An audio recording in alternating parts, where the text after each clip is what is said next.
जय हिंद दोस्तों। Cold war ये दुनिया के दो सुपर पावर्स के बीच में हुई एक ऐसी लड़ाई है जिसमें आमने सामने से शायद एक भी गोली नहीं चली, लेकिन तब भी इसका इम्पैक्ट इतना बड़ा था कि इससे पूरी दुनिया प्रभावित हुई। काफी लोगों के मुताबिक इसकी शुरुआत वर्ल्ड वॉर 2 के बाद हुई थी, लेकिन इसका अंत हुआ सुपर पावर यूएसएसआर के 15 देशों में टूटकर बिखरने के बाद, जिसके बाद दुनिया में केवल एक ही महाशक्ति रह गई, यूनाइटेड स्टेट्स ऑफ अमेरिका। चलिए समझते हैं कि जब इसमें एक भी गोली नहीं चली तो इसे कोल्ड वॉर क्यों कहा गया, फिर ये लड़ी कैसे गई, कोल्ड वॉर होने के क्या कारण थे और इसके कारण दुनिया को कौन से प्रॉब्लम्स को फेस करना पड़ा।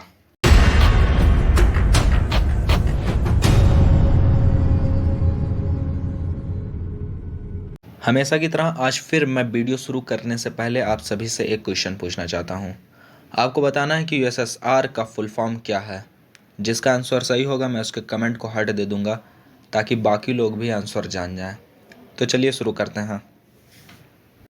शुरुआत करते हैं कि इसकी शुरुआत होनी कहाँ से शुरू हुई थी। तो चलिए हम लोग चलते हैं वर्ल्ड वॉर 2 के टाइम पर। वर्ल्ड वॉर 2 दो तरह के देश लड़ रहे थे। एक तरफ थे जापान, जर्मनी और इटली, जिन्हें एक्सिस पावर कहा गया। वहीं दूसरी तरफ थे यूएसए, यूएसएसआर, ब्रिटेन और फ्रांस, जिन्हें एलाइड पावर कहा गया। हिटलर के सुसाइड करने के बाद जर्मनी युद्ध से बाहर हो जाता है और इसके कुछ समय बाद जापान के हिरोशिमा और नागासाकी शहर पर यूएसए द्वारा एटॉमिक बॉम्ब दाग दिया जाता है, जिससे जापान भी सरेंडर कर देता है और एलाइड कंट्रीज़ की जीत होती है। अब बचे दो पावरफुल देश, एक यूएसए और दूसरा यूएसएसआर। तो अब बारी आती है कि कौन दुनिया को डोमिनेट करेगा, किसकी बात में ज़्यादा वजन होगा, किसकी आइडियोलॉजी को दुनिया फॉलो करेगी। तो यहाँ से शुरुआत होता है कोल्ड वॉर का। अगर कोल्ड वॉर के कारणों की बात की जाए तो इसमें से सबसे मेन था दोनों देशों की आइडियोलॉजी में डिफरेंस। यूएसएसआर कम्युनिज्म को फॉलो करता था, वहीं यूएसए ने कैपिटलिस्ट आइडियोलॉजी को अपनाया था। तो जिन लोगों को नहीं पता है उन्हें मैं ऊपर से एक ओवरव्यू दे रहा हूँ। कम्युनिस्ट आइडियोलॉजी कहती है कि राज्य के सभी इंडस्ट्रीज, फर्म और सर्विसेज पर सभी का बराबर हक होगा। हर इंसान अपनी अपनी क्षमता के अनुसार काम करेगा और उसे अपनी जरूरत के हिसाब से चीजें मिलेंगी। मीन्स अगर बेसिकली बात की जाए तो कम्युनिज्म समानता की बात करता है। वहीं दूसरी तरफ कैपिटलिज्म एक ऐसा इकोनॉमिक सिस्टम है जिसमें हर इंसान अपने एबिलिटी के अनुसार काम करता है, लेकिन उसे अपने कैपिटल के हिसाब से रिटर्न मिलता है। कैपिटल का मतलब होता है वेल्थ या पूंजी, इसलिए हिंदी में इसे पूंजीवादी व्यवस्था भी कहते हैं। यूएसएसआर चाहता था कि कम्युनिज्म पूरी दुनिया में फैले, ज़्यादा से ज़्यादा देश इसको फॉलो करें, लेकिन यूएसए और वेस्टर्न यूरोप के देश कम्युनिज्म को लोगों की आज़ादी के लिए खतरा मानते थे, क्योंकि यूएसएसआर में डिक्टेटरशिप था। तो जहां यूएसएसआर इसको प्रमोट करने में लगा था, वहीं यूएसए और इसके अलाइज इसे रोकने में लगे थे। तो अब बात बिगड़ेगी ही। इसका दूसरा कारण था न्यूक्लियर आर्म्स रेस। हिटलर के सुसाइड करने के बाद वार सिर्फ यूरोप में ख़त्म हुआ था, ईस्ट एशिया में लड़ाई अभी भी चल रही थी, जो ख़त्म हुई यूएसए के जापान पर एटॉमिक बॉम्ब गिराने के बाद। जापान पर न्यूक्लियर बॉम्ब गिराकर यूएसए ने एटॉमिक बॉम्ब के भयानक दौर की शुरुआत कर दी। उस समय पूरी दुनिया में केवल एक ही देश था जिसके पास न्यूक्लियर वेपन थे, और ये बात यूएसएसआर को थोड़ी न अच्छी लगेगी, क्योंकि न्यूक्लियर आर्म्स यूएसए और यूएसएसआर की स्ट्रेंथ डिफरेंस में एक बहुत बड़ा गैप क्रिएट कर देते थे। यूएसएसआर इसी गैप को भरना चाहता था, तो उसने भी अपना न्यूक्लियर वेपन बनाना चालू किया। इसी कोशिश में 29 अगस्त 1949 को यूएसएसआर ने अपना पहला एटॉमिक बम का टेस्ट किया, जिसका कोड नेम था द फर्स्ट लाइटनिंग।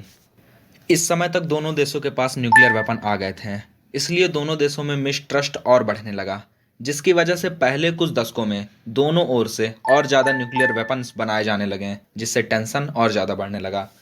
लेकिन इससे एक पॉजिटिव डेवलपमेंट ये हुई कि कोई भी देश दूसरे पर हमला नहीं करना चाहता था, क्योंकि सभी न्यूक्लियर आर्महेड से होने वाले डिस्ट्रक्शन को जानते थे। तो इस तरह न्यूक्लियर वेपन ने रक्षा के साधन के रूप में काम किया। और जैसा कि मैंने वीडियो के स्टार्टिंग में बताया था कि यही कारण था कि कोल्ड वॉर में आमने सामने से कोई लड़ाई नहीं हुई। तो फिर लड़ाई हुई कैसे, इसके बारे में हम थोड़ा आगे बात करेंगे। कोल्ड वॉर के दौरान दुनिया को कई तरह के क्राइसिस का सामना करना पड़ा, जैसे कि Berlin blockade, Korean war, Hungarian revolution, Berlin crisis और क्यूबन मिसाइल क्राइसिस। आइए अब सभी के बारे में विस्तार से समझते हैं। सेकंड वर्ल्ड वॉर जीतने के साथ ही अलाइड पावर ने जर्मनी को 4 हिस्सों में बांट दिया। जर्मनी के हकदार थे फ्रांस, यूके, यूएसए और सोवियत यूनियन। जर्मनी की राजधानी बर्लिन तो वैसे सोवियत यूनियन के हिस्से वाले जर्मनी में आती थी, लेकिन उसे भी जर्मनी की तरह 4 हिस्सों में बांट दिया गया। इसके 2 साल बाद जब दोबारा से जर्मनी जर्मनी के रिकंस्ट्रक्शन की बात होनी शुरू हुई तो यूएसएसआर और वेस्टर्न एलाइज में कोई बात बनती नहीं नजर आई। ये पहली बार था जब Soviet union, western allies, western Germany और वेस्ट बर्लिन के बीच होने वाली कम्युनिकेशन में अड़चन पैदा करने लगा। इसके बाद 24 जून 1948 को सोवियत के लीडर जोसेफ स्टालिन ने बर्लिन ब्लॉकेट लगा दिया ताकि वेस्ट जर्मनी और वेस्ट बर्लिन के बीच होने वाले सभी कम्युनिकेशन टूट जाएं और सप्लाई चेन रुक जाए। लेकिन उनका ये ब्लॉकेट बिल्कुल ही बुरी तरीके से फेल हो गया क्योंकि यूके और यूएसए ने खाने पीने और जरूरत की चीजों को भारी मात्रा में बाई एयर सप्लाई करना शुरू कर दिया। इससे पहली बार दुनिया को उनके बीच चल रहे आइडियोलॉजिकल डिफरेंस के बारे में पता चला। फ्यूल और इलेक्ट्रिसिटी के भारी कमी के बावजूद वेस्ट बर्लिन में जल जीवन 11 महीने तक चलता रहा। फिर जब सोवियत यूनियन ने देखा कि कोई उपाय काम नहीं आ रहा है तो 12 मई 1949 को सोवियत यूनियन ने खुद ही ब्लॉकेट हटा लिया। एयरलिफ्ट में लगभग 2 million ton food fuel machinery supply की गई जिसमें करीब $224 मिलियन का खर्च आया। बर्लिन ब्लॉकेट के दौरान हुए इंसिडेंट दुनिया को यह संकेत देते थे कि इन दोनों के बीच कुछ तो गड़बड़ चल रहा है और दुनिया में कुछ बहुत ही ज्यादा गलत होने वाला है। वर्ल्ड वॉर 2 खत्म होने के साथ ही कम्युनिज्म तेजी से ईस्ट एशिया में फैलने लगा। यूएसएसआर पहले से ही कम्युनिस्ट था। 1949 में चाइना कम्युनिस्ट हो गया और अब बारी थी कोरिया की। उस समय कोरिया 38 पैरेलल लाइन के बेसिस पर 2 हिस्सों में बटा हुआ था। एक को कम्युनिस्ट सोवियत सपोर्ट करता था, वहीं दूसरे को नॉन कम्युनिस्ट अमेरिका। 1950 में ऐसे समीकरण बने कि नॉर्थ कोरिया ने साउथ कोरिया पर अटैक कर दिया। नॉर्थ कोरिया की पीपुल्स आर्मी ने साउथ की फोर्सेस को पीछे धकेलना शुरू कर दिया और उन्हें पुसान नाम के एक छोटे से जगह पर समेट कर रख दिया। अब यूएस को यह बात अच्छी नहीं लगी तो उसने यूएन में साउथ कोरिया की हेल्प करने की मांग उठाई और यूएन की सिक्योरिटी काउंसिल इस रिक्वेस्ट पर सहमत हो गई। सितंबर 1950 में अमेरिकन जनरल मैक आर्थर के नेतृत्व में यूएन फोर्सेस ने कोरिया के इनकॉन नाम के शहर पर लैंड किया और नॉर्थ कोरियन फोर्सेस को धकेलते धकेलते 38 पैरेलल लाइन तक पहुंचा दिया। इसके बाद अक्टूबर आते आते यूएन फोर्सेस नॉर्थ कोरिया कुछ चाइना के बॉर्डर तक ढकेल चुकी थी। अब चाइना अपने बॉर्डर पर यूएसए का सपोर्टर कंट्री देखकर खुश नहीं था, इसलिए अक्टूबर 1950 में उसने नॉर्थ कोरिया का सपोर्ट करना शुरू किया और यूएन और यूएसए की फोर्सेस को फिर से 38 पैरेलल लाइन तक पहुंचा दिया। उस समय चाइना के पास एटॉमिक बॉम्ब नहीं था तो जनरल मैक आर्थर ने यूएस प्रेसिडेंट से एटॉमिक बॉम्ब यूज करने की मांग की, लेकिन उन्होंने ऐसा करने से साफ मना कर दिया। काफी दिनों तक स्थिति ऐसी ही बनी रही, थोड़ा बहुत कभी कभी ऊपर नीचे हो जाता था। फाइनली जुलाई 1953 में दोनों देशों के बीच युद्ध विराम साइन हुआ जिससे कोरिया को 2 हिस्सों में बांट दिया गया। यही स्थिति आज तक बनी है। आपको याद होगा मैंने वीडियो के स्टार्टिंग में कहा था कि दोनों देश आमने सामने से नहीं लड़ते थे। अब आप समझ ही गए होंगे कि वह कैसे लड़ते थे। जब 2 देशों की लड़ाई हो रही होती थी तो एक को यूएसएसआर सपोर्ट करता था और दूसरे को यूएसए। इस स्ट्रेटजी को प्रॉक्सी वार कहते हैं। सेकंड वर्ल्ड वॉर के बाद हंगरी सोवियत यूनियन का एक सैटेलाइट स्टेट बन गया। सैटेलाइट स्टेट का मतलब बस कहने के लिए हंगरी इंडिपेंडेंट था, लेकिन उसके सारे डिसीजन ऊपर से आते थे। ऊपर मतलब यूएसएसआर। सोवियत यूनियन ने हंगरी में एक कम्युनिस्ट गवर्नमेंट बैठाई थी। माटियास राकोसी को हंगरी का लीडर बनाया गया, जिनके अपोनेंट में कोई नहीं था। उस समय यूएसएसआर के लीडर थे जोसेफ स्टालिन, जो कि बहुत ही क्रूर थे, तो इनके टर्म में कोई रिवोल्यूशन प्रोटेस्ट वगैरह नहीं हुआ। स्टालिन के मौत के बाद इमरे नागी ने राकोसी को रिप्लेस कर दिया, लेकिन राकोसी तो स्टालिन के रास्ते पर चलते थे तो उन्होंने कुछ अनफेयर तरीकों से अपने सीक्रेट पुलिस के मदद से नागी को अरेस्ट करवा लिया और फिर से हंगरी के लीडर बन गए। हंगरियन लोगों की इकोनॉमिक कंडीशन पहले से ही काफी बुरी थी। जब उन्होंने ऐसा देखा तो लोगों के मन में काफी गुस्सा भड़कने लगा। स्टालिन के मरने के बाद क्रुश्चेव सोवियत के नए लीडर बन गए थे। ये स्टालिन के तुलना में काफी नरम थे, इसलिए इन्होंने हंगरी के लोगों को काफी आजादी दे रखी थी और राकोसी को भी हटा दिया था क्योंकि ये फ्री एंड फेयर इलेक्शन के पक्ष में थे। क्रुश्चेव की डिस्लाइनाइजेशन की पॉलिसी ने हंगरियन लोगों के मन में सोवियत यूनियन से आजादी के भावना को और बढ़ावा दिया। 22 अक्टूबर 1956 को 5000 स्टूडेंट्स ने हंगरी से सोवियत सोल्जर की घर वापसी, फ्री इलेक्शन, इकोनॉमिक रिफॉर्म्स जैसी मांग को लेकर प्रोटेस्ट किया। अगले दिन हजारों लोगों ने सड़कों पर उतरकर रशियन गो होम के नारे लगाए। फाइनली स्टालिन के स्टैचू को तोड़ा गया, कम्युनिस्ट सिंबल पर अटैक किया गया और पॉलिटिकल प्रिजनर्स को रिलीज कर दिया गया। इसके बाद पॉपुलर नागी फिर से प्राइम मिनिस्टर बन गए। एक रेडियो एड्रेस में नागी ने ऐलान किया कि हंगरी वार्सा पैक्ट से बाहर हो जाएगा। वार्सा पैक्ट नाटो को काउंटर करने के लिए ईस्ट यूरोप के कुछ देश और यूएसएसआर को मिलाकर बनाया गया एक ग्रुप था। इसके बारे में हम थोड़ा आगे बात करेंगे। बस इतना समझ लीजिए कि वार्सा पैक्ट में से हंगरी का निकलना यूएसएसआर को बिल्कुल भी पसंद नहीं आया। 1 नवंबर 1965 को सोवियत ट्रूप्स और टैंक्स ने हंगरी पर हमला कर दिया। हंगेरियन रिवोल्यूशनरीज और सोवियत ट्रूप्स के बीच लड़ाई स्टार्ट हो गई। नागी ने यूएन से रिवोल्यूशन को सपोर्ट करने के लिए कहा, लेकिन यूएन और वेस्ट एलाइज में से कोई भी उनकी मदद करने को नहीं आया, क्योंकि कोई भी सोवियत यूनियन के साथ लड़ाई नहीं चाहता था। हंगरी के लोग ज्यादा समय तक सोवियत ट्रूप्स का सामना नहीं कर पाए और 2 हफ्ते के अंदर ही सीज फायर डिक्लेयर हो गया। एक प्रो सोवियत लीडर जानोस कैडर को गद्दी पर बैठाया गया और नागी का काम कर दिया गया।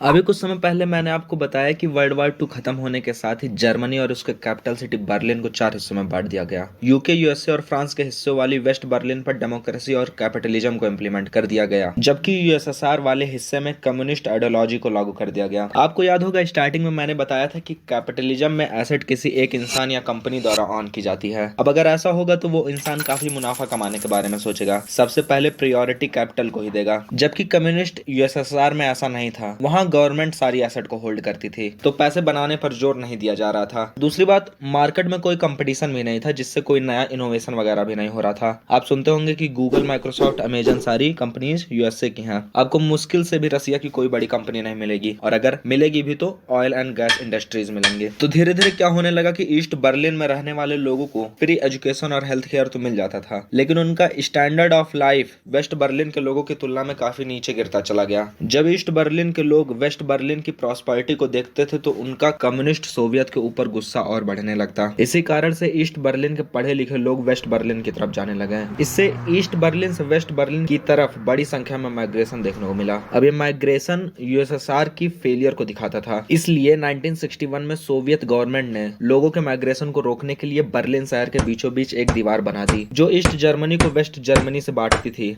फिजिकली भी और आइडियोलॉजिकली भी। लेकिन लोग एक दीवार से कहां रुकने वाले थे, उन्होंने भी दीवार को टापना शुरू कर दिया। अब जैसे जैसे लोगों ने दीवार पार करने के नए नए तरीके खोजना शुरू किए, सरकार ने भी उन्हें रोकने के लिए दीवार को अपग्रेड करना शुरू कर दिया, जैसे कि दीवारों पर फेंस लगाना, उसके आसपास रस्सियों से घेरा बनाना, ताकि अगर किसी के दिमाग में ये शातिर प्लान आए कि अपनी गाड़ी को इस दीवार पर मारूंगा और सट से आर पार, तो उन्हें रोका जा सके। और अगर किसी का घर दीवार के आसपास हो तो उनकी खिड़कियों को ईंट से भर दिया जाता था, ताकि कोई वहां से दीवार के पार न कूद जाए। ऐसा करते करते समय बीतता गया। 1985 में मिखाइल गोर्बाचेव यूएसएसआर के नए लीडर बने। इन्होंने इस पर ध्यान नहीं दिया कि लोग कैसे दीवार पार कर रहे हैं, बल्कि इस पर ज्यादा ध्यान दिया कि लोग क्यों दीवार पार कर रहे हैं। और वे अपने देश की इकोनॉमिक पॉलिसी को सुधारने के लिए तरह तरह के कदम उठाने लगे, जिनमें से सबसे मेन था पेरेस्ट्रोइका और ग्लासनोस्ट। पेरेस्ट्रोइका एक रशियन वर्ड है जिसका मतलब होता है रीस्ट्रक्चरिंग। इसमें इन्होंने इकोनॉमी को और डिसेंट्रलाइज्ड करना शुरू किया, इंडस्ट्रीज को और फ्रीडम देना शुरू किया, पहली बार प्राइवेट कंपनी को अपने यहाँ अलाउ किया। वहीं ग्लासनोस्ट का मतलब होता है ट्रांसपेरेंसी। इसके तहत इन्होंने सरकारी कामकाज को और ज्यादा ओपन किया ताकि करप्शन को कम किया जा सके, मीडिया को और ज्यादा फ्रीडम दी। लेकिन तब तक हालात बहुत खराब हो चुके थे। गोर्बाचेव जहां जाते थे वहां लोग नारे वगैरह लगाने लगते थे। मेरे हिसाब से इन पॉलिसीज को 10-20 साल पहले इंप्लीमेंट करना चाहिए था। नवंबर 1989 को इन्होंने मीडिया को बताया कि वो जो दीवार के बारे में रेगुलेशंस थे उसमें थोड़ा ढील दिया जाएगा। ये खबर सुनते ही हजारों लोगों की भीड़ पहुंच गई उस दीवार को पार करने के लिए। दीवार पर पहरा देने वाले गार्ड को कुछ समझ ही नहीं आ रहा था कि क्या करना है, इन्हें रोकना है या फिर जाने देना है। इसी बीच हजारों लोगों की भीड़ उस दीवार को तोड़ते हुए पार कर गई। ये दिन था 9 नवंबर 1989 का, जब लोगों ने अपने देश के बीच खड़े एक दीवार को गिरा दिया और 2 टुकड़े में बटे अपने देश को फिर से यूनाइट कर दिया।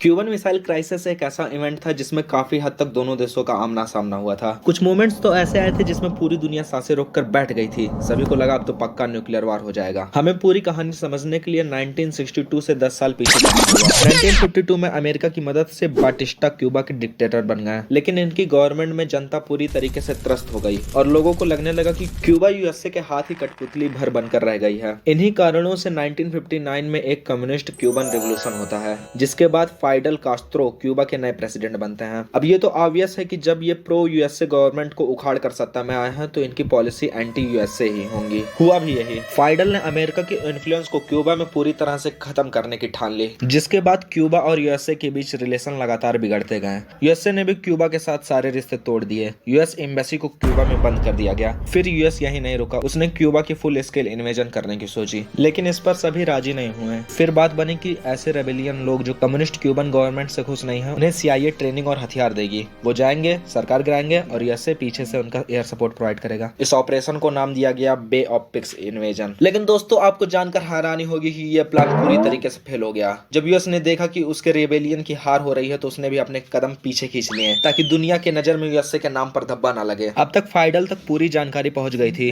तो उन्होंने यूएसए के दुश्मन यानी यूएसएसआर की तरफ अपना रुख किया। जब यूएसए के तत्कालीन प्रेसिडेंट कैनेडी एक नए ऑपरेशन मैंगोज की तैयारी कर रहे थे तब खुर्शेव और फाइडल के बीच एक एग्रीमेंट हुआ जिसके तहत सोवियत अपनी न्यूक्लियर मिसाइल क्यूबा में रखेगा ताकि क्यूबा की रक्षा की जा सके। इसके कुछ दिन बाद यूएस का U-2 सर्विलेंस एयरक्राफ्ट क्यूबा के ऊपर से उड़ता है और कुछ तस्वीरें लेता है जिससे उन्हें पता चलता है कि क्यूबा में मीडियम रेंज और intermediate range ballistic nuclear missile sites under construction है। इस पर यूएस को रिटेलिएट तो करना ही था तो उसने अपनी नेवी से क्यूबा की घेराबंदी करना शुरू कर दी ताकि और अधिक वेपन्स यूएसएसआर से क्यूबा में डिप्लॉय ना होने पाए। यूएस प्रेसिडेंट फिर नेशनल टेलीविजन पर भी गए। उन्होंने वहां से भाषण देना शुरू किया। क्यूबा की धरती से लॉन्च की गई कोई भी मिसाइल अगर वेस्टर्न हेमिस्फीयर के किसी भी देश से टकराई तो ये यूएसए पर यूएसएसआर के हमले के रूप में देखी जाएगी। फिर यूएसएसआर की कुछ शिप्स आगे बढ़ना शुरू हुई। यूएसए ने उन्हें ब्लॉक किया। यूएसएसआर की कुछ शिप्स वापस लौट गईं और कुछ को यूएसए ने रोक लिया लेकिन उसमें कुछ ऑफेंसिव वेपन्स ना होने के कारण उन्हें जाने दिया गया। इन इवेंट्स में गौर करने वाली बात यह है कि इन परिस्थितियों के चलते भी दोनों देशों के प्रेसिडेंट एक दूसरे से लेटर या टेलीग्राम से बातचीत कर रहे थे। कैनेडी ने खुर्शेव से क्यूबा से अपनी न्यूक्लियर मिसाइल हटाने की बात कही थी। खुर्शेव ने भी कैनेडी को लेटर लिखकर बोला कि क्यूबा से मिसाइल हटवाने से पहले आपको टर्की से अपने न्यूक्लियर वेपन हटाने पड़ेंगे। जी हाँ दोस्तों, यूएस ने यूएसएसआर पर प्रेशर बनाने के लिए टर्की में अपने न्यूक्लियर वेपन डिप्लॉय कर दिए थे। ये बातचीत अभी चल ही रही थी कि यूएसए का U-2 सर्विलेंस एयरक्राफ्ट क्यूबा की आर्मी द्वारा शॉट डाउन कर दिया जाता है और इसमें इसके पायलट भी मारे जाते हैं। इसके कारण अमेरिकी जनता का कैनेडी पर बहुत प्रेशर आता है। इसी बीच यूएस नेवी की शिप्स जिन्होंने क्यूबा की ब्लॉकेट की थी उनका यूएसएसआर की शिप्स के साथ झड़प हो जाता है लेकिन सोल्जर्स की सूझबूझ के कारण मामला ज्यादा आगे नहीं बढ़ता। लेकिन कैनेडी जानते थे कि वे स्थिति को अपने हाल पर नहीं छोड़ सकते और अमेरिका ने न्यूक्लियर वेपन्स के कारण होने वाले डिस्ट्रक्शन को भी देख लिया था तो वर्ल्ड वार 3 कोई नहीं चाहता था, इसलिए यूएसए ने समझौता का रास्ता ही चुना। कैनेडी ने यूएसएसआर के सामने प्रस्ताव रखा कि आप अपने मिसाइल क्यूबा से हटा लीजिए और हम गारंटी देते हैं कि हम कभी क्यूबा पर अटैक नहीं करेंगे। यूएसएसआर ने प्रस्ताव मान लिया और अपने न्यूक्स को क्यूबा से निकाल दिया जिसके बाद यूएसए ने भी अपने जुपिटर मिसाइल टर्की से हटा ली। इस इंसिडेंट के बाद दो बहुत बड़ी डेवलपमेंट हुई। पहली यह कि क्यूबन मिसाइल क्राइसिस के दौरान दोनों देशों के बीच अच्छे से इंटरेक्शन न होने के कारण बहुत सी मिसअंडरस्टैंडिंग हुई थी जिसको ओवरकम करने के लिए एक हॉटलाइन स्टैब्लिश की गई। और दूसरी यह हुई कि भविष्य में न्यूक्लियर कॉन्फ्लिक्ट को टालने के लिए दोनों ने nuclear test ban treaty sign की। आपको याद होगा स्टार्टिंग में मैंने बोला था कि कोल्ड वॉर लड़ तो बस दो ही देश रहे थे लेकिन इससे कहीं ना कहीं दूसरे देश भी डायरेक्टली या इनडायरेक्टली इम्पैक्टेड थे। आइए समझते हैं कि कोल्ड वॉर का दुनिया पर क्या इम्पैक्ट हुआ। कोल्ड वॉर के दौरान दोनों देश ज्यादा से ज्यादा देशों को अपने साइड लाने की कोशिश करने लगे। इसी चक्कर में कई अलायंस भी फॉर्म हुए। ऐसा ही एक अलायंस था NATO, north Atlantic treaty organisation, जिसे यूएसए ने यूएसएसआर को काउंटर करने के लिए बनाया था। इसमें यूएसए, फ्रांस, यूके समेत 30 देश शामिल थे। नाटो का आर्टिकल 5 कहता है कि किसी भी अलाई कंट्री पर हमला पूरे नाटो मेंबर्स पर हमला माना जाएगा। अब जब यूएसएसआर ने ऐसा देखा तो उसने भी नाटो को काउंटर करने के लिए अपनी एक टीम बनाई जिसका नाम था Warsaw treaty organisation. Warsaw pact एक पॉलिटिकल और मिलिट्री अलायंस था जिसको 14 मई 1955 को बनाया गया था। इसमें Soviet union, east Germany, Poland, Hungary समेत 8 देश थे। कोल्ड वॉर के दौरान दुनिया को 2 ध्रुवों में बंटना स्टार्ट हो गया। सभी देशों से एक साइड चुनने के लिए कहा जाता। अगर कोई देश एक तरफ चला जाता तो वो बाय डिफॉल्ट दूसरे का दुश्मन बन जाता। अब आपके दिमाग में एक क्वेश्चन आ रहा होगा कि तब इंडिया किस साइड था। ठीक है, मैं बताता हूँ। इंडिया किसी भी साइड नहीं था। इंडिया जैसे कुछ राष्ट्रों का विश्वास था कि ये डिवीजन और कंपटीशन पूरी दुनिया के लिए खराब है और इसी तरह जन्म होता है नॉन अलाइनमेंट मूवमेंट का। आपने सुना होगा कि भारत गुटनिरपेक्ष देश है। ये गुटनिरपेक्ष शब्द का यही मतलब है। 4 अक्टूबर 1957 को सोवियत यूनियन ने दुनिया का पहला आर्टिफिशियल सैटेलाइट लॉन्च किया जो सक्सेसफुल रहा। ये अमेरिकन के लिए एक शॉकिंग न्यूज था क्योंकि अगले देश की सक्सेस को दूसरा देश ईगो पर ले लेता था। 4 महीने बाद 31 जनवरी 1958 को यूएसए भी अपना पहला सैटेलाइट लॉन्च करने में सफल रहा। इस तरह शुरुआत हुआ एक स्पेस रेस का जिसका मकसद था स्पेस में सुपीरियरिटी हासिल करना। 25 दिसंबर 1991 को सोवियत यूनियन टूटकर 15 देशों में बिखर गया और इसी तरह कोल्ड वॉर भी खत्म हो गया। अगर आप चाहते हैं कि यूएसएसआर कैसे टूटा, मैं इस पर भी एक वीडियो बनाऊं तो नीचे कमेंट में लिखकर जरूर बताएं। और अगर वीडियो पसंद आया तो चैनल को सब्सक्राइब करें, वीडियो को लाइक करें और शेयर करें। और हाँ, क्वेश्चन का आंसर देना मत भूलिएगा। धन्यवाद।